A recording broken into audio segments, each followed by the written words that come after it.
Bonjour, je m'appelle Stanislas Perronnet et je suis marié avec Bénédicte. Et nous avons la chance d'avoir une fille et 3 garçons qui ont entre 28 et 22 ans et nous habitons la région parisienne. Et chaque année, je pérégrine au nom de Saint-Joseph à Cotignac, l'été depuis une vingtaine d'années, pour le pèlerinage des pères de famille, et depuis 10 ans, au mois de mars à Paris, le samedi le plus proche de la Saint-Joseph, dans le cadre de la marche de Saint-Joseph dont je suis le responsable.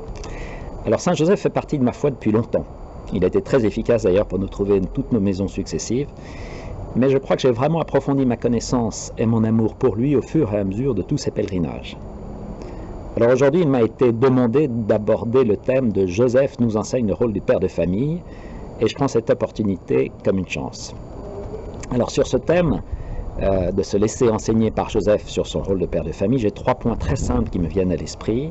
C'est sur la famille, c'est sur le couple et c'est sur l'épanouissement des enfants. Premier point sur l'importance de la famille. Nous le savons, pour nous chrétiens, Dieu a choisi de se révéler à toute l'humanité dans une famille. Un petit enfant, fils de Dieu, qui naît d'une femme, préservé du péché et qui est adopté par Joseph. Et selon moi, cela montre l'importance aux yeux de Dieu du noyau familial, et cela montre également l'importance de la paternité céleste et de la paternité terrestre.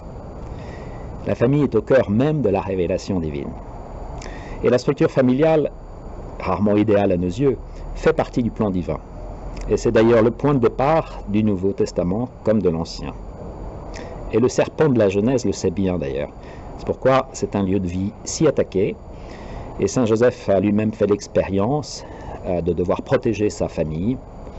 Et je crois d'ailleurs que c'est le premier rôle du père de famille que nous enseigne Saint Joseph, c'est protéger sa famille.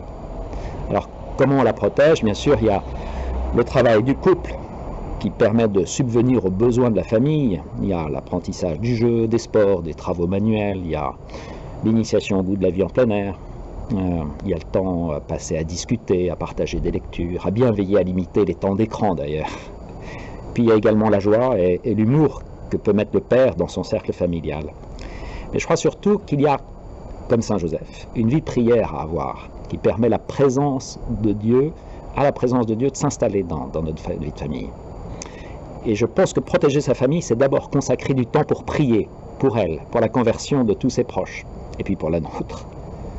Et Saint Joseph était un homme juste, nous dit l'Écriture, donc c'était un homme priant, et si l'ange a pu lui parler, c'est parce qu'il c'était un homme de prière. Alors notre prière quotidienne peut nous permettre de discerner ce que nous avons à faire pour préserver notre famille.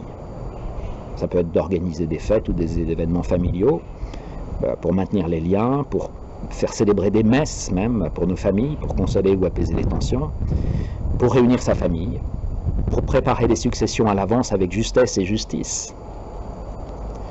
Il y a quelques années, dans un TGV, il y avait un magazine de la SNCF qui titrait « Famille, je vous hais ». Alors je sais bien, il y a des familles qui souffrent. Mais ce titre en grosse une m'avait profondément attristé. Du coup, j'avais écrit un courrier, bien sûr resté sans réponse, à la rédaction du magazine, pour essayer d'exprimer tout le bien que je pense de la vie de famille. Parce que malgré les différences, ou peut-être justement à cause de toutes ces différences que l'on a dans nos familles, qu'on ne choisit pas, c'est un lieu où on peut apprendre à faire le choix de s'aimer, ou au moins de s'apprécier tel que nous sommes, avec nos forces, nos faiblesses, et sans aucun esprit de compétition. Récemment, une nièce plus artiste que ses frères et sœurs me rappelait que sa mère lui disait toujours qu'elle était incomparable. Oui, la vie de famille, c'est un lieu où l'on doit pouvoir être soi-même, sans souci ni peur d'être comparé ou jugé. C'est un lieu d'apprentissage, c'est un lieu de correction fraternelle, mais c'est surtout un lieu de liberté, de vérité et de bienveillance, et il faut veiller à le préserver. Le père de famille joue un grand rôle dans ce cadre, et dans le cadre qu'il fixe pour que la famille puisse maintenir, développer, cimenter et transmettre toutes ses valeurs. On a tous besoin de racines, je crois qu'on a tous besoin d'être enracinés, mais ces racines peuvent être parfois compliquées, mais elles ont le fait d'exister, elles ont une histoire qu'il est bon de raconter et d'entretenir, puis parfois on peut la magnifier pour en tirer le meilleur. Dans la culture juive, on se présente par le nom de son père ou de son ancêtre. Et Saint Joseph, fils de David, est issu d'une lignée royale. Mais Joseph n'a pas de palais ni de richesse. Ce n'est pas l'avoir qui le rend digne, mais c'est qui il est et d'où il vient. Oui, on n'est pas des générations spontanées, ni des clones fabriqués. Nous sommes issus d'une famille et nous formons une famille. Le deuxième point que je souhaite aborder sur le thème de cet apprentissage du père de famille à l'image de Saint Joseph, c'est sur le couple. Plus précisément sur l'amour que se porte et se manifeste le couple. Le premier aspect, je crois, de la vie d'un père de famille, c'est l'amour et le respect qu'il a envers son épouse. Dans les animations Alpha Couple, nous revenions à plusieurs reprises sur la question suivante. Parents, voulez-vous aimer vos enfants? Alors, aimez votre couple, aimez-vous en couple, et vos enfants se sentiront aimés. Parce que le premier enfant du couple, c'est le couple lui-même. Alors certes, il y a des amours blessés, mais il y a aussi beaucoup plus, je pense, de mariages qui se renforcent avec le temps, à travers les étapes et les épreuves, à travers la vie ordinaire, puis faire en sorte qu'elle ne soit jamais une vie monotone, parce que tout ça, ça favorise l'unité et la longévité des couples. À part Jésus, aucun homme n'a autant aimé Marie que Joseph, au point de préserver sa virginité en lui offrant la sienne. Et un tel sacrifice a été aidé par la présence même de Dieu au sein de leur couple. Mais c'est tout de même un immense acte d'amour dans un effort de renoncement à posséder celle qu'il aimait et avec qui il habitait, et d'accepter de ne pas avoir sa propre descendance. Saint Joseph nous apprend que l'on peut aimer sans posséder. Et le pape François citait même dans sa récente lettre apostolique sur Saint Joseph, Patris Cordé, c'est seulement quand un amour est chaste qu'il est vraiment amour. Alors, en tant que père de famille, nous ne sommes pas appelés à vivre la chasteté sexuelle. Mais je pense que nous sommes tous appelés à vivre chastement, en veillant à rester dans tous les domaines de notre vie, pudique, patient, tendre et sobre. Et là, Saint Joseph est un modèle très inspirant et nous pouvons lui demander son aide. De manière plus générale, je crois vraiment que la valeur d'un homme, d'une famille et même d'un peuple se mesure au profond respect qu'il a pour la femme et pour les femmes. En tant que père de famille, nous avons la mission de trouver assez tôt, je pense, le bon âge et le bon moment pour discuter avec nos fils, avec une grande délicatesse, des fonctionnements de la sexualité masculine et de la sexualité féminine, afin de faire grandir en eux cette prévenance, cette pudeur et puis cette tempérance. Ne délaissons pas cette éducation sexuelle et affective à d'autres, parce que les enseignements extérieurs sont parfois surprenants et décevants. Ouvrir ces sujets intimes, mais en veillant à ne pas être intrusif, ça permet de faire tomber des tabous, et puis on peut reprendre ces discussions avec nos fils au cours de l'adolescence, et même lorsqu'ils commencent leur vie de jeune homme. Et par la prière, Saint Joseph nous accompagne pour essayer, sur ce terrain, d'éviter de s'abîmer, de vivre le bel amour auquel nous sommes tous appelés. L'Évangile nous dit qu'il n'y a pas de plus grand amour que de donner sa vie pour ceux que l'on aime. Alors, nous devons faire passer avant nous nos épouses, puis nos enfants. C'est ce qu'a fait Saint Joseph, et c'est aussi là le rôle d'un père de famille. Pour entretenir l'amour dans un couple, il y a des recettes. Il est sans doute bon de les connaître, elles paraissent simples à énoncer, mais elles nous font parfois défaut. Un grand nombre de conseils que l'on peut recevoir insistent sur la qualité de la communication, l'attention à l'autre et le temps dédié l'un à l'autre. C'est un effort utile et nécessaire, et je garde toujours en tête une phrase du père Denis Sonnet, qui était co-créateur du clerc Amour et Famille. Il répétait souvent « L'homme croit qu'il dit du moment qu'il fait, mais la femme ne voit pas ce qu'il fait, car elle n'écoute que ce qu'il dit. » C'est tellement vrai, en tout cas pour moi, et je sais que j'ai des efforts à faire pour toujours plus m'exprimer vis-à-vis de mon épouse. Voilà, veiller fidèlement sur son couple, c'est le deuxième point que je souhaitais aborder. Troisième point pour bien appréhender le rôle du père de famille, c'est de bien se situer par rapport à ses enfants.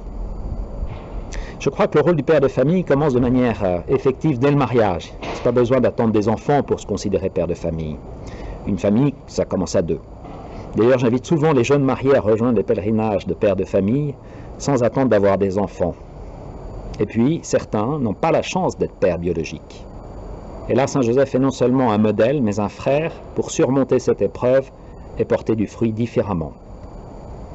Lorsqu'on a la chance d'avoir des enfants, nous ne pouvons qu'être à chaque naissance dans l'étonnement et l'émerveillement, tant nous sommes dépassés par l'événement. En tant qu'hommes, nous recevons cela nous vivons cela de manière très différente de nos épouses. C'est parce qu'elles ont la grâce et la charge de vivre cette conception de manière intérieure durant 9 mois. Mais notre rôle de père est bien là, à savoir accueillir la vie de l'extérieur pour l'accompagner à s'extérioriser. Le rôle du père est de faire découvrir à l'enfant l'altérité l'ouvrir sur le monde, l'initier à l'effort, à la réflexion, au partage, à l'esprit d'équipe. Et Saint Joseph a accompli tout cela vis-à-vis de Jésus. Au final, nous sommes tous des pères adoptifs, tant les enfants qui nous sont donnés sont des êtres avec leur propre personnalité. Même si nous cherchons toujours à détecter les traits de caractère ou les ressemblances qui ont pu se transmettre. En tant que pères, nous sommes à la fois impliqués dans le processus, mais il nous revient aussi d'adopter et de nous adapter à ce petit homme qui surgit. Nous devenons pleinement responsables de son éducation, mais nous ne sommes pas détenteurs de son avenir. Car Dieu nous veut tous libres, et il nous laisse tous libres. D'ailleurs, pour préserver cette liberté, chaque jeune adulte devrait être débarrassé de tout sentiment de devoir quelque chose à ses parents, autre que de les honorer, bien sûr, pour ce qu'ils ont été. Les Écritures nous indiquent que Saint Joseph a donné à Jésus son nom. Il l'a protégé, lui et sa mère, et en tant que juste, il lui a assurément enseigné la loi divine, il lui a montré l'exemple de la prière. Le recouvrement montre qu'il l'a régulièrement emmené en pèlerinage, à Jérusalem notamment. Et il lui a certainement aussi enseigné à travailler le bois et le métier de charpentier. Mais en regardant Jésus, en le voyant grandir, Joseph, assurément, ne cessait d'être dans l'émerveillement et l'étonnement. Et là, je crois qu'il y a un grand enseignement. Notre paternité nous dépasse tellement que nous devons veiller à rester dans l'admiration de nos enfants qui nous ont été confiés et de leur manifester aussi souvent que possible cette admiration. Gardons-nous de trop nous projeter en eux. Veillons à chercher leurs propres qualités sans imposer nos forces ni transmettre nos faiblesses d'ailleurs. Nous sommes là pour réveiller, pour guider, pour faire grandir. C'est d'ailleurs le sens du prénom de Joseph, celui qui accroît, qui fait grandir. Alors bien évidemment, nous avons à cœur de transmettre ce que nous savons, y compris le respect de l'autorité, de le faire le mieux possible. Mais au final, il y a une grande liberté des enfants de Dieu, et il y a un chemin différent pour chacun de nous, et nous devons toujours l'accepter, y consentir, et ainsi respecter la liberté de nos enfants. Je trouve que le modèle de Saint Joseph, au moment opportun, il s'efface, et je pense que c'est vraiment un exemple pour chacun des pères. C'est très inspirant pour nous. Parce que c'est un tel effacement qui va permettre à l'enfant de prendre sa vie en main, de s'assumer, de peut-être constituer à son tour sa famille et de devenir un chef de famille. En Genèse 2, 24, on connaît tous ce verset, c'est pourquoi l'homme quittera son père et sa mère et s'attachera à sa femme. Mais avant ce grand départ qui ne signifie en rien la fin des relations familiales, et les grands-parents le savent bien, il y a des grands rendez-vous dans l'éducation d'un homme. Il y a ces discussions que j'ai abordées sur la vie affective qui sont importantes, mais il y a aussi, je crois, des temps où les parents prennent un moment particulier, dédié pour dire à leur enfant comment ils le voient, quelles sont ses qualités, les particularités de la personne, de la personnalité qu'ils ressentent. Et puis il peut y avoir aussi des rites de passage. Dans certaines familles, c'est un vrai rituel, un rite de passage à l'âge adulte, plus ou moins solennisé. Mais ce sont des marqueurs très signifiants pour l'enfant. Et ces types de rendez-vous sont fondateurs. Bien sûr, ils se préparent, ils apportent beaucoup de connivence et de joie. Ils permettent de définir les grandes orientations dans la vie de l'enfant et puis de le faire avancer sereinement. Ce sont des temps où le père pourra exprimer tout le bien qu'il éprouve à son enfant et lui matérialiser sa bénédiction. Recevoir la bénédiction des parents. Particulièrement celle d'un père, parce qu'elle est peut-être plus rare, je crois que c'est très précieux pour l'enfant, et même pour le jeune homme. Alors père, n'hésitez pas à bénir nos enfants, oui, quotidiennement même. On est par notre baptême prêtre, prophète et roi, et Saint Joseph a dû bénir Jésus chaque jour durant les 30 ans qu'ils ont passés ensemble. Au moment opportun, c'est d'ailleurs lui qui a dû recevoir la bénédiction de son fils. Alors demandons à Saint Joseph la grâce de savoir bénir nos enfants. Demandons-lui la grâce de savoir bénir nos maisons, la grâce de savoir bénir nos repas, oui, pour qu'ils puissent devenir de profonds moments de partage. C'est ça aussi le rôle du père de famille, père ou grand-père d'ailleurs. Voilà, il y a sûrement plein de choses à rajouter, car le rôle du père de famille est un sujet infini, mais Saint Joseph m'a inspiré ces 3 thèmes simples. sur l'importance de l'attachement familial, l'importance de l'amour dans le couple, et l'importance de savoir préparer ses enfants à vivre leur liberté. Je vous propose, et je m'adresse particulièrement aux hommes, de prier chaque jour Saint Joseph. Vous pouvez choisir une prière, je crois que le pape en a donné 2 dans sa lettre apostolique. Et puis, en la récitant fidèlement, demander à Saint Joseph des choses très concrètes, parce que Saint Joseph, il est très concret. Voilà, je vous souhaite vraiment de faire l'expérience de l'intercession de ce très grand saint. Je vous propose aussi, si vous êtes dans la région de Cotignac, de venir au pèlerinage diocésain qui aura lieu le samedi 20 mars en l'honneur de Saint Joseph. Et pour tous les hommes qui sont en région parisienne, vous pouvez venir rejoindre la marche de Saint Joseph qui se déroulera ce même jour.